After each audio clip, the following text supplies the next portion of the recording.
Quanto mais leve uma categoria de peso no MMA, mais rápidos e técnicos são os atletas. E quanto mais pesado, maiores e mais potentes são os lutadores. E por isso que a categoria peso médio é uma das mais interessantes do UFC, porque ela é meio que o equilíbrio, ela tem o melhor dos dois mundos, com lutadores muito técnicos, só que também possuem a capacidade de definir suas lutas. É aqui que aqueles lutadores com porte de super-herói começam a aparecer. E com 22 anos de existência, a categoria dos médios teve 12 campeões no total. Dentre eles, 2 dos maiores da história do esporte, uma futura lenda, um ex-campeão do Glory e um que ninguém imaginava que ia vestir a cinta um dia. E no vídeo de hoje vamos ranquear todos os campeões peso médio da história do UFC, do pior ao melhor. E os principais critérios que vamos usar aqui para separar os homens dos meninos vão ser quanto tempo ele passou com o título, contra quem ele conquistou o cinturão e quantas vitórias e defesas de cinturão ele teve como campeão. Deixando tudo bem claro, vamos começar. Número 12, Dave Mene. O primeiro rei da categoria dos médios não teve uma história muito longa com o seu título. Grande veterano por ter lutado nas principais organizações de MMA do mundo, Dave Mene conquistou o cinturão inaugural do peso médio, batendo Gil Castilho em setembro de 2001. Só que 3 meses depois, logo na primeira defesa de cinturão, ele já perderia seu título para o brasileiro Murilo Bustamante. Pelo curto período como campeão, por nunca ter defendido o título e por ter vencido o Gil Castilho para conquistar o cinturão, o Dave Mene fica aqui em último lugar. Número 11, Evan Turner. Depois que o Murilo Bustamante deixou o UFC e abriu mão do título para poder lutar no Pride, o cinturão dos médios ficou vago e foi disputado entre Evan Turner e David Terrell em fevereiro de 2005. Turner venceu por nocaute, mas assim como Dave Mene, ele teve um reinado muito curto, apenas 4 meses como campeão. Logo na luta seguinte, ele foi nocauteado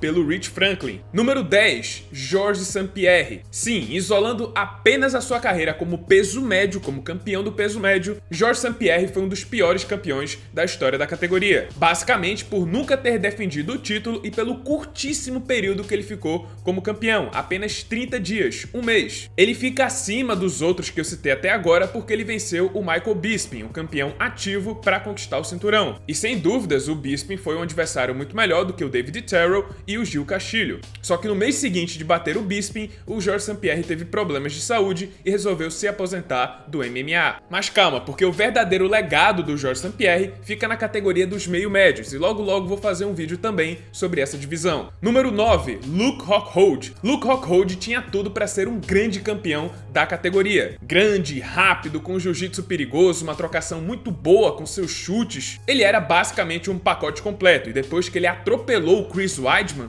parecia que um novo reinado estava prestes a começar na divisão. Mas aí, logo na primeira defesa de cinturão, 6 meses depois de ter vencido o Weidman, ele foi nocauteado no primeiro round por alguém que ele já tinha vencido no passado, o inglês Michael Bisping. Eu ainda coloco o Rockhold na frente do Georges St-Pierre porque ele venceu o Chris Weidman para poder conquistar o título, que é um dos maiores campeões dessa categoria e estava no auge, invicto na carreira. Número 8, Alex Poatan. Poatan era outro que tinha capacidade para ser um grande campeão, defendeu o cinturão várias vezes. E talvez ainda tenha, pode ser que ele venha a recobrar o título. Ex-campeão do Glory, Poatan foi catapultado para a disputa pelo cinturão por causa de sua antiga rivalidade com o campeão Israel Adesanya, que ele tinha vencido 2 vezes no kickboxing. No MMA, Poatan repetiu a vitória e se tornou o primeiro a bater o campeão no peso médio e o primeiro a nocautear o nigeriano no MMA. Mas como o Adesanya foi um campeão dominante da categoria, ele recebeu a chance de revanche imediata. E na volta, a Adesanya conseguiu recuperar seu cinturão, nocauteando Poatan no segundo round. Poatan ficou 5 meses com o cinturão e nunca defendeu o título, mas eu coloco ele na frente do Rockhold porque ele venceu o Adesanya para conquistar o cinturão. Adesanya é uma vitória muito maior do que Bisping ou Weidman. Número 7, Robert Whittaker. E dói muito colocar o Robert Whittaker numa posição assim tão baixa, relativamente baixa, mas a verdade é que ele não foi um bom campeão do peso médio. Apesar de ser, tecnicamente falando, um dos melhores lutadores que eu já vi na categoria, o Bob teve um reinado muito conturbado conturbado, cheio de lesões e contratempos. Ele conquistou o cinturão interino contra o Yoel Romero lá em 2017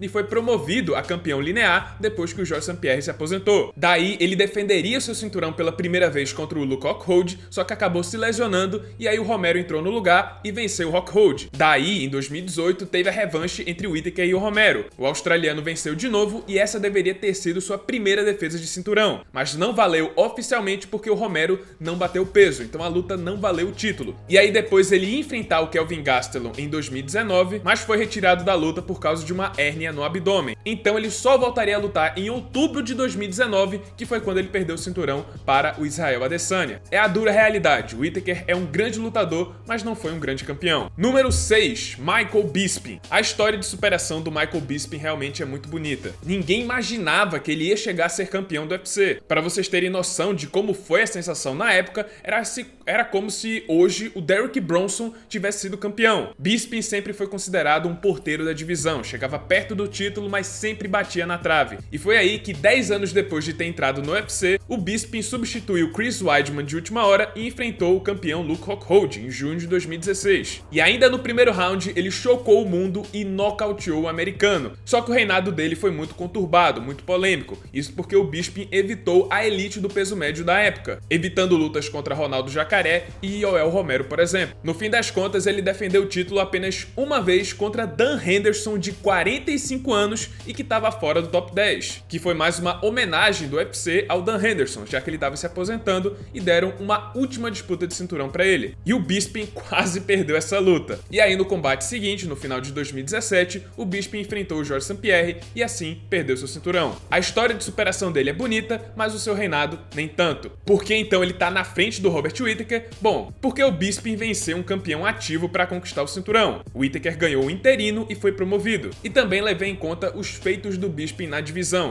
O Bisping tem mais feitos do que o Robert Whittaker, como por exemplo, mais vitórias no peso médio e o terceiro com mais nocautes na divisão. Número 5, Murilo Bustamante. Chegamos agora ao top 5, começando com ele, Murilo Bustamante, que oficialmente foi o primeiro detentor de cinturão da história do UFC que veio do Brasil. Murilo foi campeão do UFC nocauteando Evan Turner em 2002 e defendeu o título uma vez contra Matt Lindland, finalizando o americano. E Murilo nunca perdeu o cinturão dentro do cage, isso porque lá no final de 2002 ele saiu do UFC, abriu mão do título para poder assinar com o Pride. Foi um reinado simples, porém menos conturbado do que do Bisping e do Whittaker. Murilo venceu um campeão ativo e defendeu o cinturão contra o principal desafiante, diferente do Bisping, que defendeu o cinturão contra o 13º do ranking, o Dan Henderson, e o Robert Whittaker, que foi interino promovido. Número 4, Rich Franklin. Rich Franklin não costuma ser tão lembrado como deveria, apesar de recentemente ele ter entrado no Hall da Fama do UFC. Mas a verdade é que ele foi um grande campeão dos médios e merecia mais reconhecimento dos fãs. Franklin foi campeão em 2005 nocauteando Evan Turner e chegou a defender o cinturão 2 vezes contra Nate Corey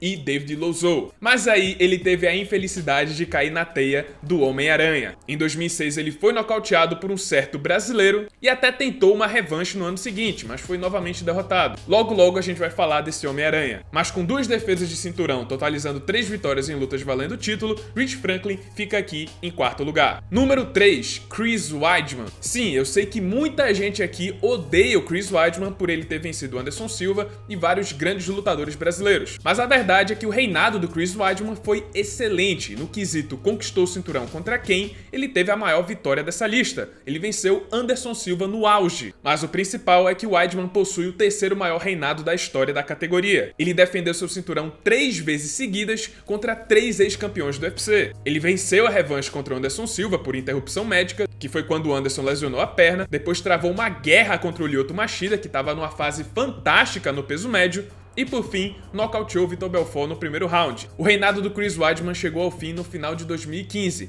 quando ele perdeu o cinturão para Luke Rockhold. Mas ainda assim, são 3 defesas de cinturão, 4 vitórias em lutas valendo o título e ainda contra 3 ex-campeões do UFC. Sem falar que bateu Anderson Silva no auge. Goste dele ou não, Chris Weidman foi um grande campeão. Número 2, Israel Adesanya. E agora temos um grande salto em números. O Israel Adesanya tá bem acima do Chris Weidman em conquistas. E estamos falando do atual campeão. Ele ainda tá escrevendo sua história, pode ser que ele aumente, agregue ainda mais ao seu legado. Israel Adesanya também é o único dessa lista que foi bicampeão. Ele perdeu o cinturão, mas também foi o único que conseguiu recuperar o título. E no primeiro reinado, depois de vencer Kelvin Gastelum pelo cinturão interino e nocautear Robert Whittaker na unificação, ele conseguiu defender o cinturão 5 vezes seguidas, contra Yoel Romero, Borrachinha, Marvin Vettori, Whittaker de novo e Jared Cannonier, totalizando 7 vitórias em lutas valendo o cinturão.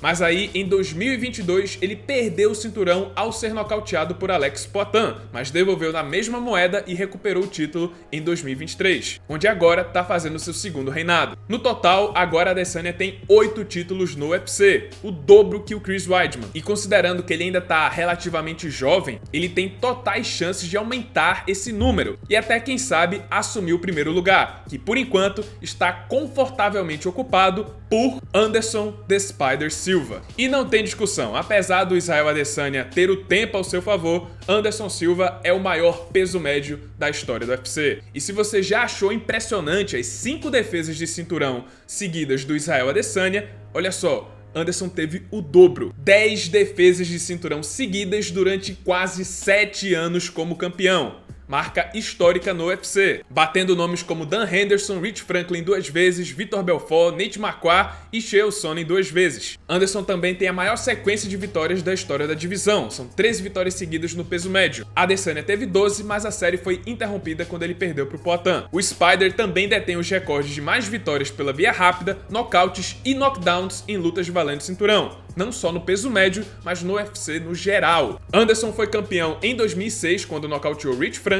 e só veio perder o cinturão em 2013 para Chris Weidman. Ele ainda tentou recuperar o título na revanche imediata, mas acabou lesionando a perna. E olha que interessante, essa é uma das poucas categorias no UFC onde os dois maiores já se enfrentaram dentro do octógono. Anderson e Adesanya se enfrentaram em 2019, naquela luta que foi apelidada de A Passagem do Bastão, já que o Anderson estava no fim de carreira com 44 anos de idade e o Adesanya estava chegando no seu auge, com 29 anos. E é isso, pessoal, esse foi o vídeo, espero que tenham gostado. Se você gostou, deixa seu like, se inscreve no canal, já ativando o sininho das notificações para não perder o próximo conteúdo. E é isso, muito obrigado por terem assistido e até a próxima.